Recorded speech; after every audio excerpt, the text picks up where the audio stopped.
Assalamualaikum warahmatullahi wabarakatuh. Innal hamdalillah nahmaduhu wa nasta'inuhu wa nastaghfiruh wa na'udzu billahi min shururi anfusina may yahdihillahu fala mudilla lahu wa may yudlil fala hadiya lahu. Asyhadu an la ilaha illallah wahdahu la syarika lahu wa asyhadu anna Muhammadan abduhu wa rasuluhu la nabiyya ba'd. Yang terhormat Bapak Kapolres Tanah Datar, Bapak AKBP Nur Ihsan Dwi Setianto SH SIK MIK, selamat datang Pak di Kota Baru beserta rombongan.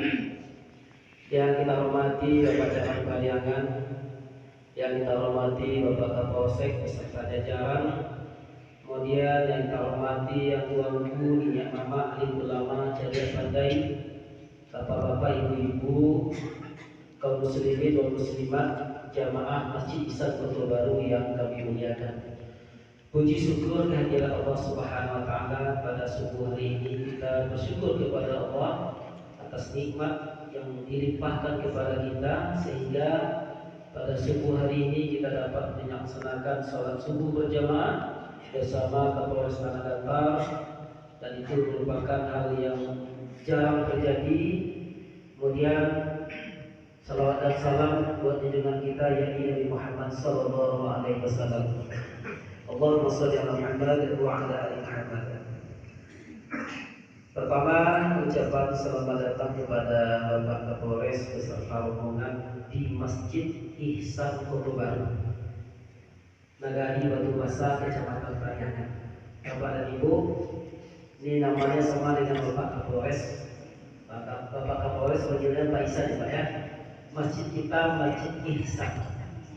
Jadi sekian puluh tahun mungkin Bupati sering ke sini, pejabat lain yang sering ke sini. Yang jarang dan langka itu adalah Kapolres. Alhamdulillah tahun 2025 ini beliau beserta rombongan gencar untuk melaksanakan subuh berjamaah di Kabupaten Tanah Datar. Jadi Bapak Kapolres waktu baru mana? Belum sebulan ya. Sebulan. Nah, alhamdulillah kemarin pertemuan sambil kopi malam bersama beliau, kita minta kapan datang Bapak ke Kota Baru.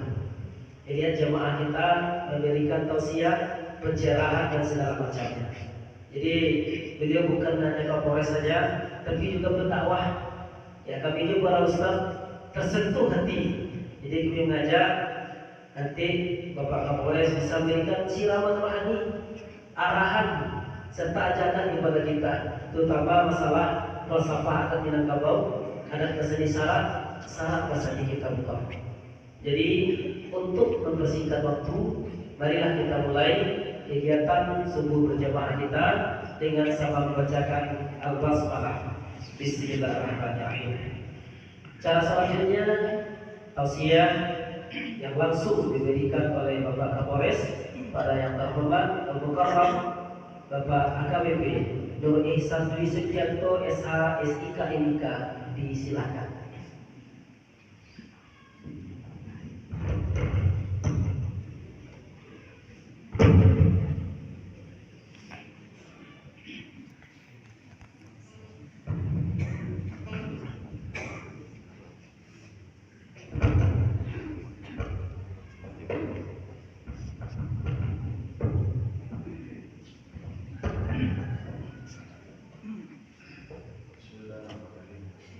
Assalamualaikum warahmatullahi wabarakatuh.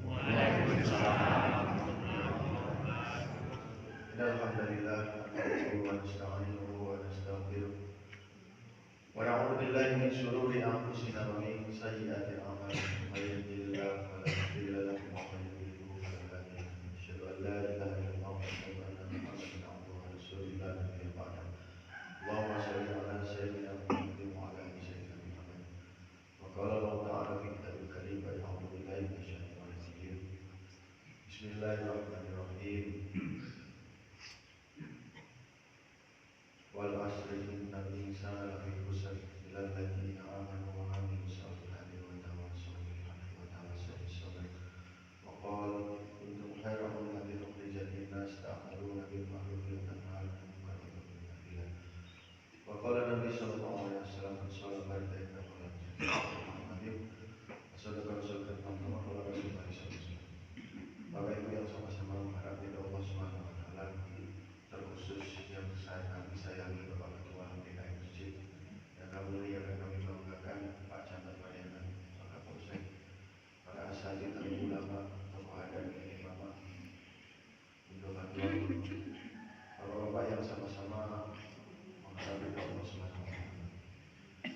bersyukur kepada Allah Subhanahu wa taala hari ini pagi ini kita masih diberikan kesempatan oleh Allah Subhanahu wa taala masih bisa menghirup udara terbaik di muka bumi.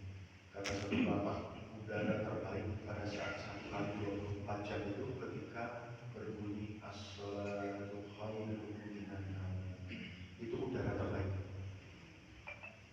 Pas as-salatu khairun minan naum, bapak dan ibu pergi dari rumah ke masjid. Mudah-mudahan kita selalu sehat ya, jasmani dan rohani. Nah hari ini banyak sekali orang kelihatannya sehat tapi padahal sakit. Kalau sehat badan ini jelas, tapi kalau sehat yang disebut dengan rohani ini sangat berbahaya.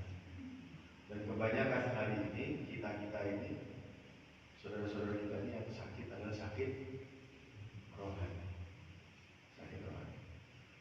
Alhamdulillah Bapak Ibu yang mulia, ini ke-20 bukan ke-7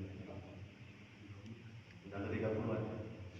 Saya berputar-putar ke tanah datar Bapak Ibu yang mulia, sampailah saya di masjid yang bernama dengan namanya saya. Masjid Ihsan. Alhamdulillah bersyukur kepada Allah Subhanahu wa taala bisa sampai masjid ini dan ternyata jauh juga. 13 kilo ada. Jadi terlalu dan saya Pak agak jauh Pak. Tapi tidak apa-apa, jauh ini mudah-mudahan saya pahalanya akan kebanyakan. Mudah-mudahan begitu. Salam senantiasa kita lakukan kita luka memberi kita Nabi Muhammad SAW, di mana beliau menjadi orang yang sangat mulia, sangat perhatian, sangat sayang kepada umat. Mudah-mudahan kita di masjid ini kita bisa meniru, mencontoh beliau, bukan hanya sekedar teriak-teriak Allah Muhammad. Yang penting ditiru, yang penting dicontoh. Bapak Ibu yang mulia, saya sebenarnya bukan mau ceramah saya Pak. Kalau saya bukan mau ceramah, saya mau curhat. Boleh? Kalau setiap Jumat kan anggota saya curhat apa? Dicurhati sama ibu nih. Jumat curhat ya Pak ya. Anggota saya datang, setiap hari perwira saya datang. Udah ketemu sama perwira di Polsek belum? Belum Pak? Belum Pak sudah? Setiap hari perwira saya dari Polsek dan Polres 1 hari 1 silaturahmi. Ketemu sama bapak sama ibu. Hari sudah bertemu. Wah, Pak Kapolsek, Pak Kapolsek ya, Pak Kapolsek. Cuma dulunya Pak Kapolsek aja. Berarti cuma Pak Kapolsek. Nanti kalau saya jalan, nanti seluruh anggota 1 hari harus 1 silaturahmi. Kalau di Polres 1 hari 1 silaturahmi. Nanti mudah-mudahan kalau sudah jalan, nanti seluruh anggota 1 hari 1 silaturahmi. Karena silaturahmi apa? Silaturahmi yang pertama adalah perintah Allah Subhanahu wa taala, yang kedua memanjangkan umur, memberkahkan rezeki. Kalau urusannya sudah rezeki Pak di sebelah ini ya. Suami, tahu nggak Pak Bapak suami itu apa? Semua uang milik istri. Saya mau curhat sama Bapak sama Ibu, boleh? Saya datang ke tanah datar ini banyak sekali Pak. Masalahnya banyak sekali. Yang narkoba, yang pencurian, kemudian yang balap motor, kemudian yang kenakalan anak-anak, maling sapi, dan yang terakhir pedang lawan pedang. Tahu bu pedang lawan pedang? LGBT. Belum lagi selesai masalah LGBT, ada lagi Pak, fantasi sedara. Fantasi sedara. Tahu Pak fantasi sedara? Kayak ayam gitu. Kayak ayam, bapak sama anak, kakak sama adik. Ada juga. Bahwa Tuhan Allah Subhanahu wa taala, kalau hanya kami menegakkan secara aturan kenegaraan yang disebut dengan kitab undang-undang hukum pidana, kemudian peraturan-peraturan undang-undang yang lain, saya mau curhat sama ibu. Kalau saya kerjakan bisa Pak. Cuman masalahnya selnya penuh. Sekarang saya sudah 26. Dari pertama kali saya masuk sekitar berapa bulan? Sedikit lah. Sekarang jadi 26. Dan ajaibnya semuanya di dalam itu agamanya Islam. Dan ajaibnya di dalam itu semuanya agama Islam. Kalau saya mau curhat sama Pak Kapolsek, Pak Camat sama Pak Bupati, kita bedakan saja itu syaratnya gimana? Udah nggak cukup. Kita bangun sel juga supaya selnya lebih besar gitu. Mereka gimana Pak? Setuju nggak? Selnya dibesarkan, itu nggak cukup soalnya sel. Gimana Pak? Dibesarkan selnya aja ya? Jangan. Kalau boleh semua orang tanah datar masuk itu semua gitu. Ya kan? Gak boleh. Jangan ya. Kalau bisa apa? Kalau bisa kosong, betul kan? Iya. Maka saya garu-garu kepala saya Pak pusing. Tiap hari aku bisa nangkap. Pertanyaan saya, kalau mau selnya kosong, tanggung jawab siapa Pak? Tanggung jawab siapa Pak? Polisi. Tanggung jawab siapa Pak? Bersama-sama. Udah masuk. Kayaknya udah dapat bocoran dari masjid sebelah. Jangan-jangan yang masjid sebelah sholatnya di sini lagi. Bukan ya? Ini masjid orang sini kan? Masjid sini semua kan Pak ya? Bukan dari ekspor sebelah kan? Oh, maka Bapak Ibu yang dimuliakan Allah Subhanahu wa taala, sekarang harus kita sama-sama pahami. Oke, Bapak dan Ibu sudah menjawab bahwa ini adalah tugas kita bersama. Nah sekarang saya mau menggiring, saya mau menceritakan kepada Bapak Ibu fenomenanya apa sih sekarang yang terjadi. Bapak Ibu yang dimuliakan Allah Subhanahu wa taala, fenomenanya hari ini masyarakat kita, saya yang mungkin karena salah saya juga, hari ini masyarakat kita seperti zaman dulu berulang kembali yang disebut dengan masyarakat daripada zaman jahiliyah. Zaman? Kenapa zaman jahiliyah? Ibu tahu nggak jahil itu apa? Iya, zaman jahiliyah itu zaman apa? Iya, zaman jahiliyah sebelum ada zamannya Nabi ada Nabi di sini. Nanti saya terangkan. Zaman jahiliyah itu zaman apa Bu?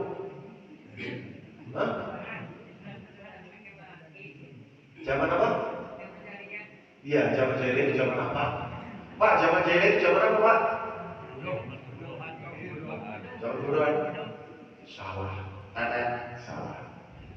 Kurang tepat. Bapak Ibu ya, zaman jahil. Jahil itu tahu tapi sengaja. Nih ada tembok putih, dicoret-coret sama dia pakai pilok.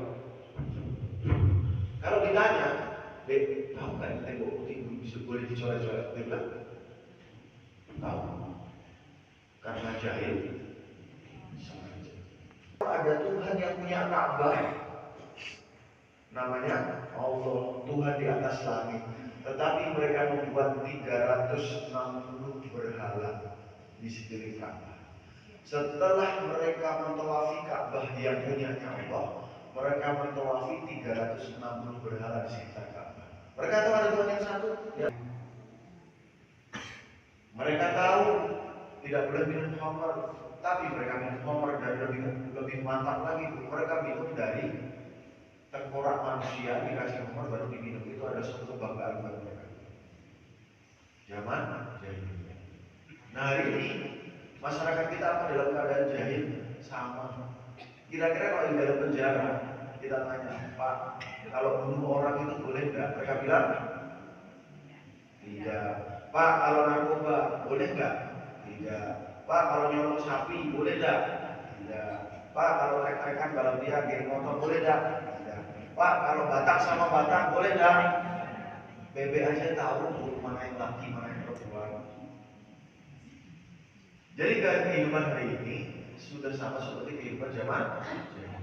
Nabi SAW sabdakan, di dalam tubuh manusia ada segumpal daging. Kalau dia baik seluruhnya, maka baik seluruh badannya. Kalau dia buruk seluruhnya, maka akan buruk seluruh badannya. Itu adalah hati tempatnya iman. Betul tidak? Jadi kalau mau memperbaiki manusia dari sebelah mana? Hati. Pak, yang baik terdiri dari iman yang baik. Ketemu masalahnya kalau pakai Quran sama hadis, makanya saya juga baru dapat nih di mana-mana pengajian di depannya ada Quran.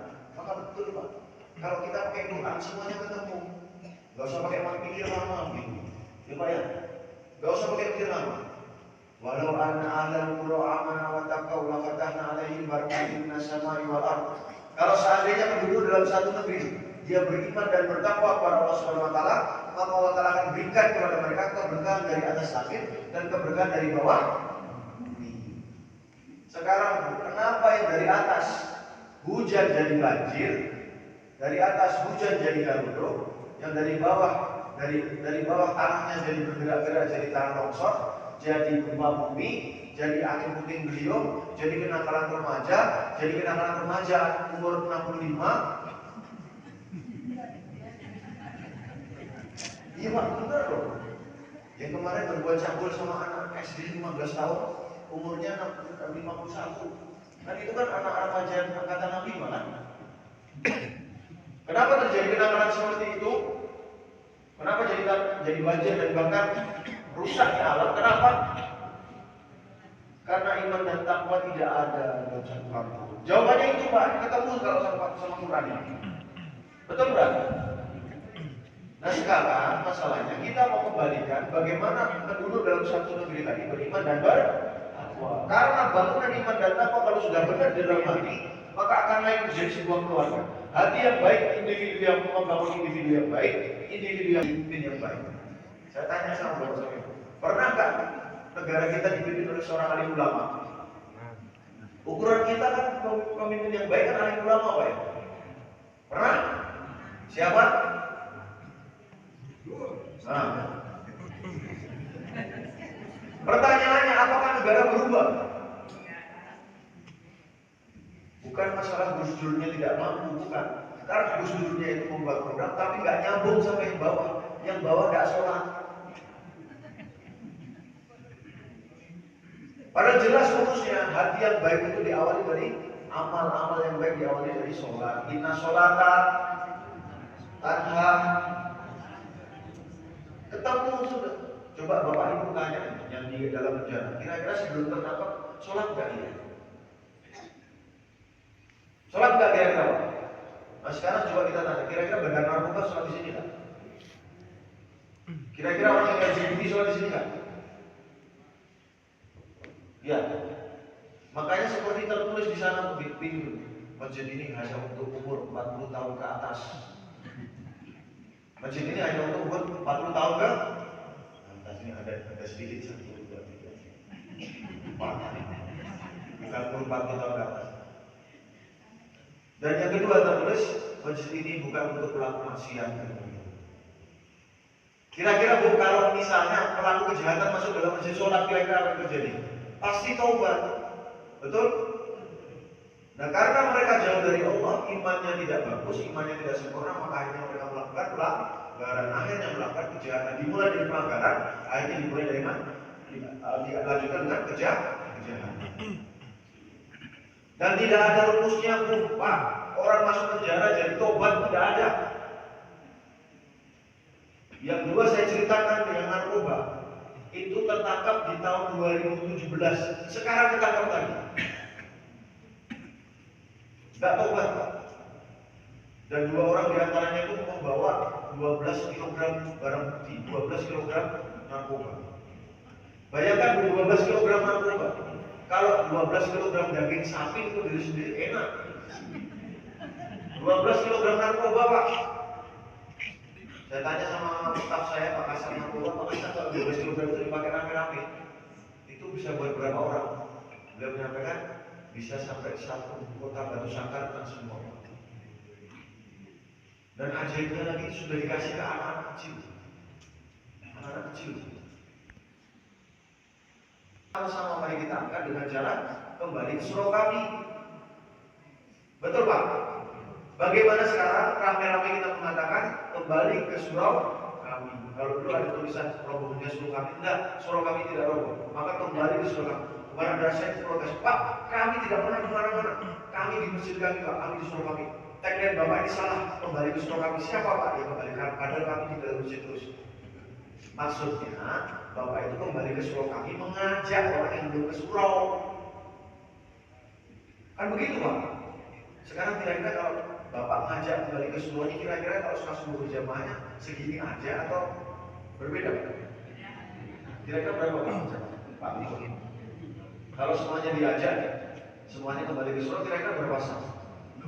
Penuh. Ibu sukanya di luar. Karena apa?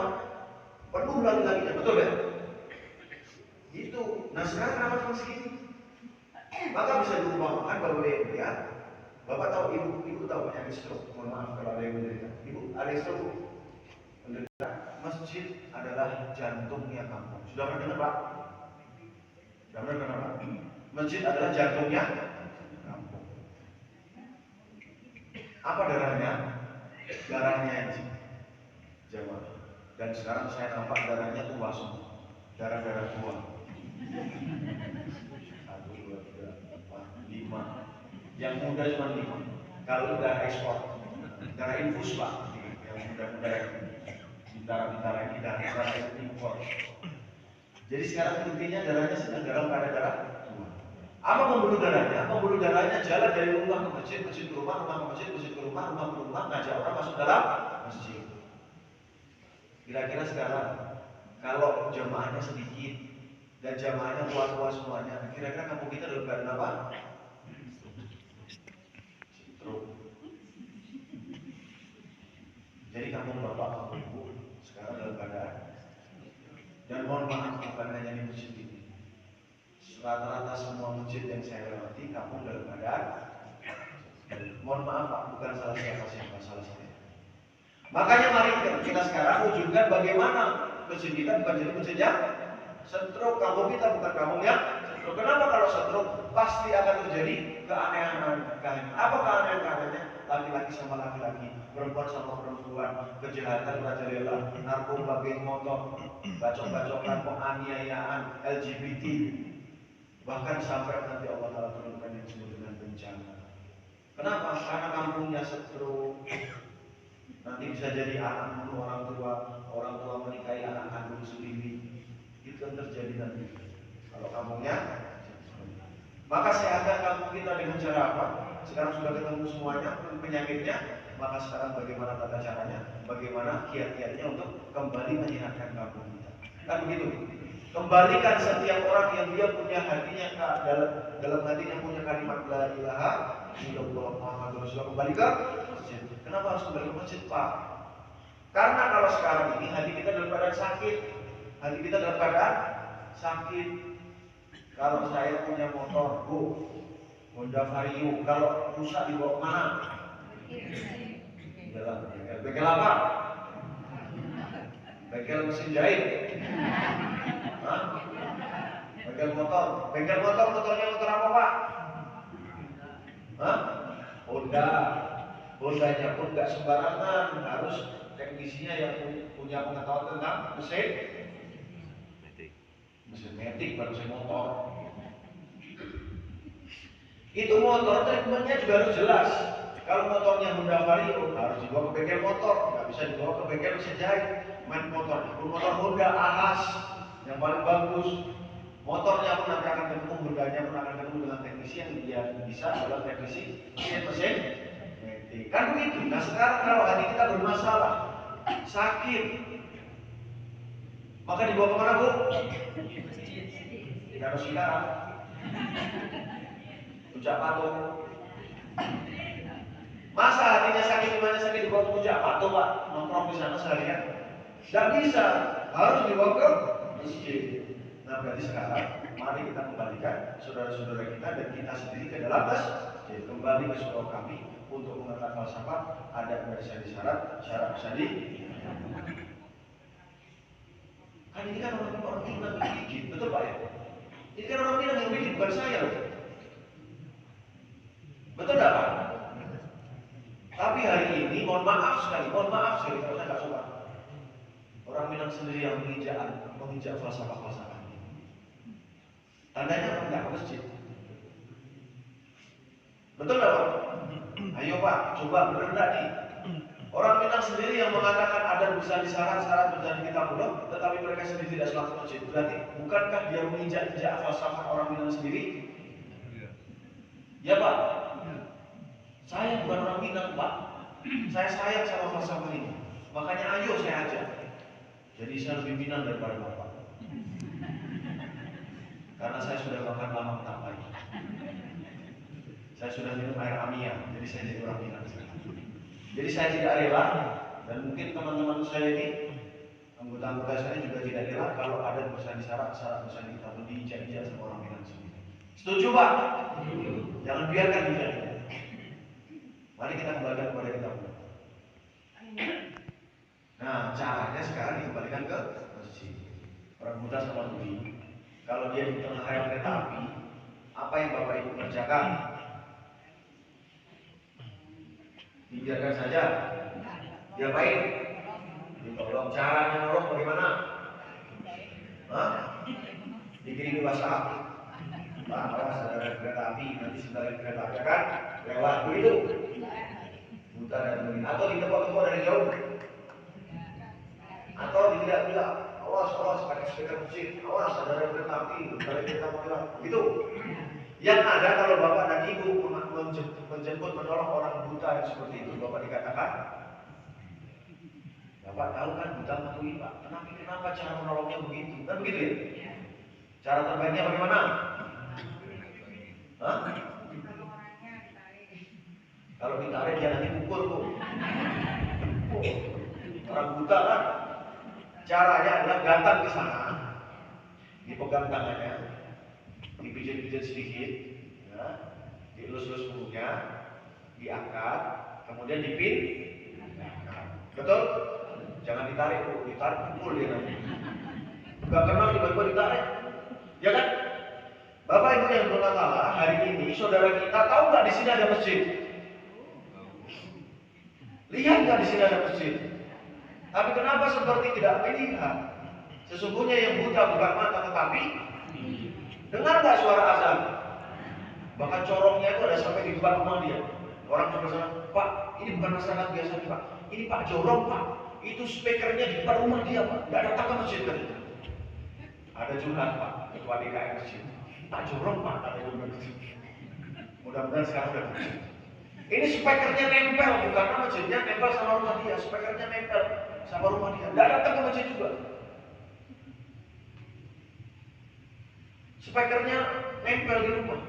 Tetapi tidak seperti seolah-olah tidak dengar azan. Sesungguhnya yang tuli bukan telinga, tetapi kalau hati buta dan tuli, bagaimana cara nolongnya? Bagaimana cara nolong hayal hatinya buta dan tuli, Pak? Caranya bagaimana? Datang ke sana, pijit-pijit tangannya, bawain gorengan sama apel 1 kilo, makan. Loper apa? Azan. Mari kita masjid Pak. Begitu caranya. Betul Bu? Pertanyaannya Bapak dan Ibu sudah kerjakan belum? Kenapa belum kerjakan? Tidak punya gorengan kan? Pak, sudah dikerjakan belum Pak? Pak, ini bapaknya no fresh ya, bapaknya mau dulu. Pak, sudah dikerjakan belum Pak? Pak, bukan tanggung jawab saya Pak. Itu tanggung jawab Pak Camat, tanggung jawab Pak Jorok, Pak Wali Nagari sama ketua masjid. Begitu. Bapak Ibu yang mengatakan, kalau pengen jawaban, ketika misalnya contoh 2 orang datang ke sini menghadap Pak Camat. Pak Camat, mohon maaf, saya mau minta izin sama Pak Camat. Saya tidak mau merusak masjid Pak.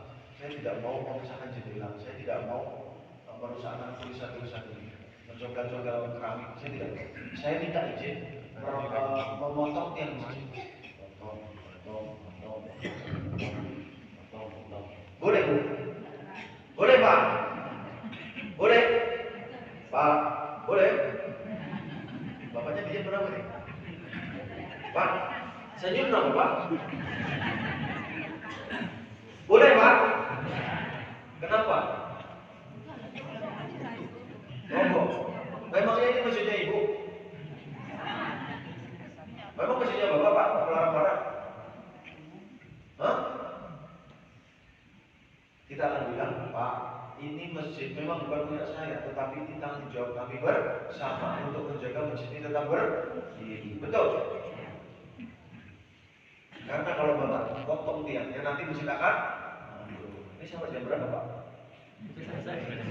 Jam 11. Bapak yang kuat, saya nggak kuat. Karena ini masjid punya kami bersama, kami akan menjaga bersama-sama keutuhan ini masjid. Kalau Bapak potong tiangnya, pasti masjidnya kan? Bapak Ibu yang taala, Nabi SAW sabdakan, barang siapa dia sholat dia menegakkan tiang agama, barang siapa dia tidak sholat dia merobohkan tiang agama. Berapa banyak orang sekarang merobohkan tiang agama? Berapa banyak? Dan Bapak Ibu diam saja. Dan Bapak Ibu diam saja. Yang penting Pak, saya sholat, istri saya sholat, anak saya sholat. Orang lain tidak sholat bukan urusan saya Pak. Nanti ditanya sama Allah. Di mana tanggung jawab kamu beragama? Saya sudah kasih kamu rezeki, tapi kamu tidak bertanggung jawab beragama. Coba lihat Nabi SAW. Gimana Pak kira-kira Pak? Biarkan saja. Tanggung jawabnya Pak Camat, tanggung jawabnya Pak Kapolsek, tanggung jawab Pak Masjid, Pak Jorok, ya? Bapak nggak bertanggung jawab itu? Mohon maaf Pak, mohon maaf sekali. Kita beda sedikit sama Nabi saja, berbahaya. Nabi ketika meninggal bilang apa? Ummati, ummati, ummati, ummati, as-sholat, as-sholat, as-sholat, ad-nisa. Bapak sekarang nggak bilangnya apa? Bukan ummati.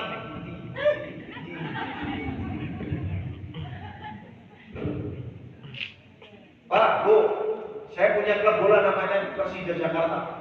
Ibu dan Bapak punya klub bola namanya Semen Padang. Baju saya warna oranye, baju Bapak dan Ibu warnanya merah. Tanding, ya bertanding di Gelora Bung Karno. Saya pakai baju oranye, Bapak Ibu pakai baju merah. Saya teriaknya hidup Persija, Bapak Ibu teriaknya hidup. Kira-kira kalau saya pakai baju oranye, tapi teriakan saya hidup Semen Padang, kira-kira apa saja? Hah? Saya pulang nggak selamat Bu, diinjek-injek sambil diteriaki pengkhianat. Atau terbalik, saya pakai baju oranye tapi teriaknya hidup Semen Padang, atau saya pakai baju saya teriak hidup Persija tapi bajunya merah. Sama, pulang tidak selamat dan diteriaki hidup pengkhianat.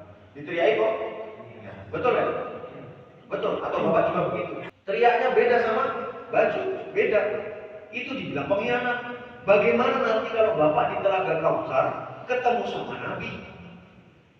Yang Nabi bilang ketika akhir hayat menjelang kematian beliau berbicara tentang umat, Bapak nggak pernah mikir umat. Jadi bagaimana Bu? Fatal nggak? Naudzubillah. Jangan sampai terjadi itu Pak. Maka kata Nabi, bukan golongan kami apabila ada orang yang dia melihat keadaan umat dan dia tidak berkerut sedikit. Bukan golongan kami kata Nabi. Nah sekarang banyak kali orang Islam tidak sholat, mau merobohkan tiang agama, bahkan dia melakukan kejahatan di dalam penjara semuanya orang Islam. Bapak diam saja, yang penting saya, anak saya, istri saya taat kepada Allah Taala, cukup orang lain bukan urusan kami. Maka saya mengajak kepada Bapak dan Ibu sekalian, jemput mereka, bawa mereka ke masjid. Memang betul kita tidak akan bisa memberikan hidayah, betul. Tapi paling tidak nanti kalau Bapak Ibu ditanya sama Allah, ditanya sama Nabi dan Bapak dan Ibu bisa menjawab, sudah Pak saya ajak, tapi tidak mau. Betul Pak?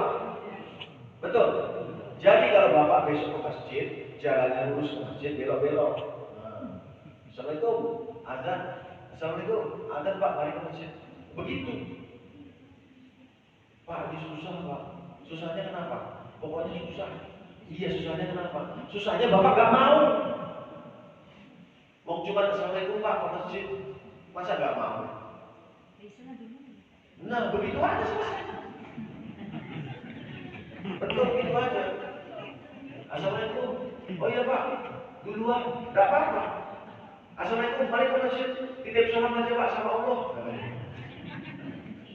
Tidak apa-apa juga, yang penting Bapak kerjakan. Betul Pak? Betul Bu? Kerjakan aja. Yang pertama makanya saya kasih rumus, kerjakan saja. Kerjakan saja. Karena apa Bapak Ibu ya? Dulu ada zaman jahiliyah. Dulu ada zaman jahiliyah Pak.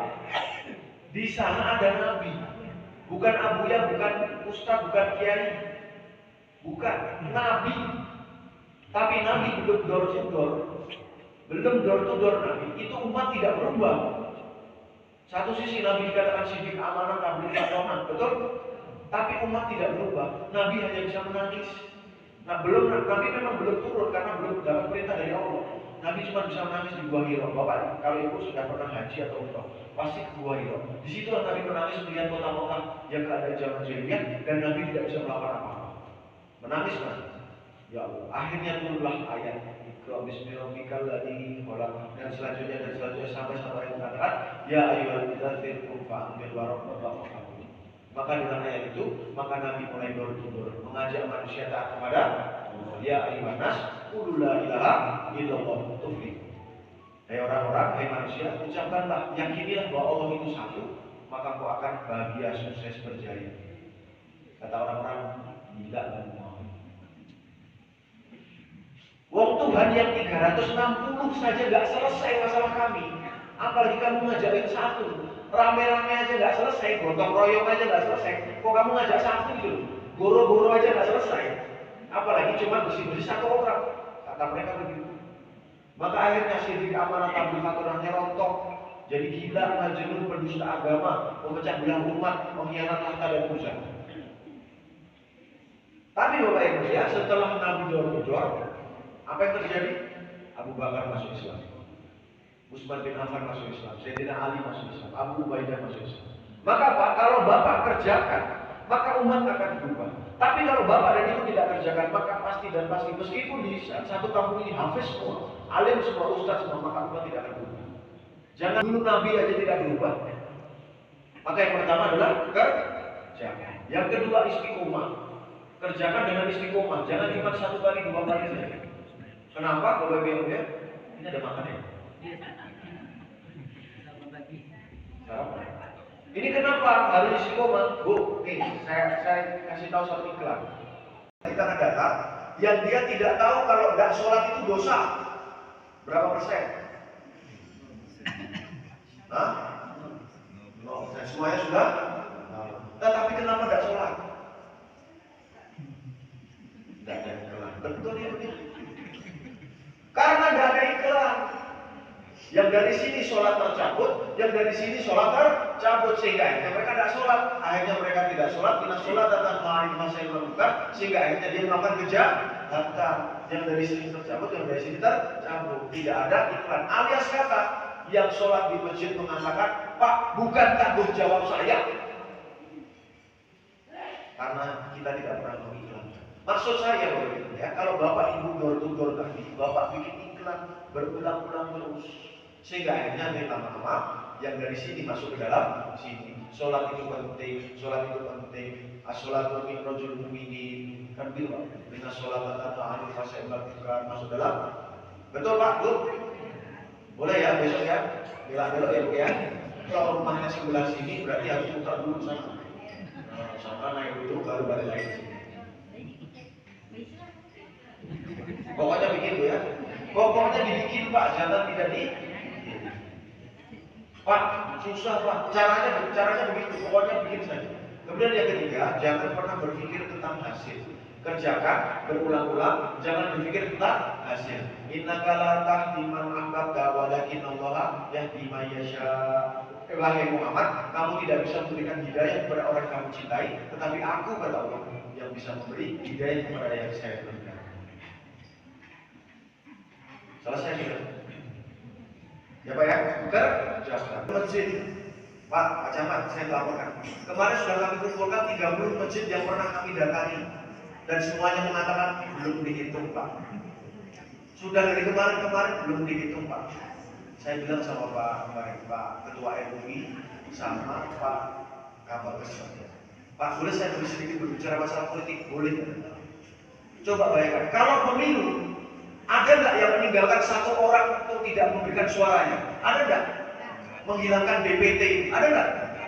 Tapi kenapa kalau untuk pemilu Bapak kejar habis-habisan orang itu, tapi kalau kenapa untuk dia tidak sholat, Bapak tidak kejar? Biarin aja Pak masuk neraka. Kok bisa-bisa aja itu? Otak kebalik ini saya bilang.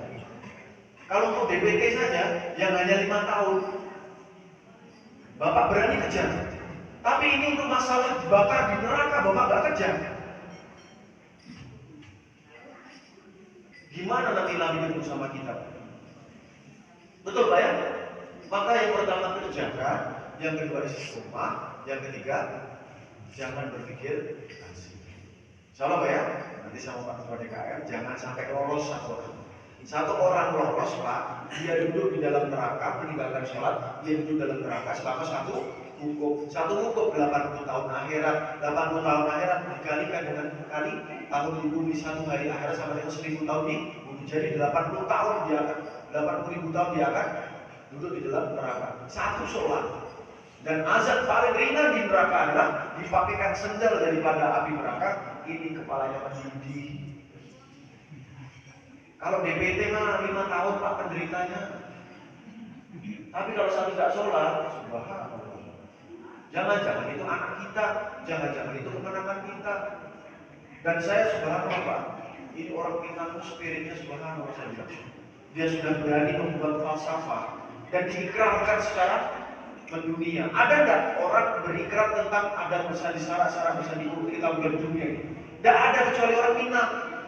Orang Minang juga mengajarkan anak laki-laki tidak ada kamar di rumah, adanya jadi surau. Sekarang di mana anak kemenangan kita? Ada di surau?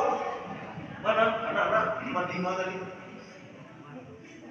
Bukan masalah orang Minangnya, tetapi masalah keberaniannya, masalah spiritnya. Orang tadi yang kemarin membuat falsafah Pak, kalau sekarang sudah mati bangun lagi, kita sama bapak apa kira-kira yang dia kerjakan? Bapak dimarahin satu-satu. Kamu orang Minang menginjak hafal sama sendiri, betul kan? Makanya sebelum diinjak sama dia, saya injak bapak. Ya Bu, kira-kira yang buat falsafah kami hidup lagi ketemu sama ibu gimana? Ditunjuk-tunjuk ibu. Kamu orang Minang menginjak falsafah kita sendiri. Makanya sebelum dia bangun dari kubur menginjak ibu, saya injak ibu sendiri. Ya Bu ya, maksudnya dikasih tahu. Ya Pak. Maksudnya. Ya Bu ya.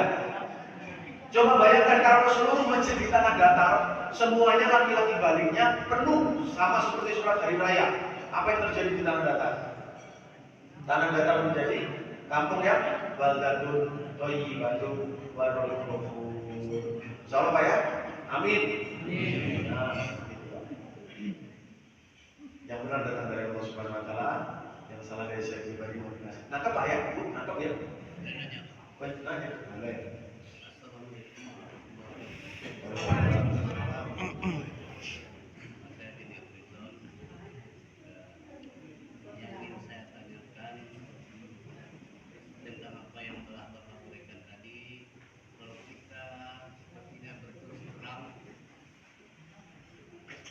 Kita peduli, tapi malah kadang-kadang kita disingkirkan.